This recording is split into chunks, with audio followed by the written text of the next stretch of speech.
Gini sebenarnya. Banyak salah faham ni sebenarnya hok tentang berat tu. Mari saya explain pula. Ya gini, kalulah kata 10 ke atas gula dia tu, orang yang ada kecimanan dia akan kuruh. Kuruh, lepas tu layu, lembek.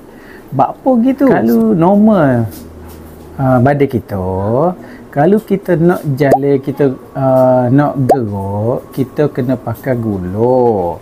Jadi gula orang yang keciman ni balik meta, bukannya terkawal balik meta, dia tak boleh kisah dah gula dia. Jadi orang kecil manis ni tak terkawal gula 10 ke atas, dia akan kuruh, tak bermaya monyok sebabnya dia kena guna lemak untuk jalan. Jadi kalau makin kuruh, makinlah tak terkawal gula tu. Bukannya makin kuruh makin sihat, makin kuruh makin tak sihat. Sebab gula tu 10 ke atas.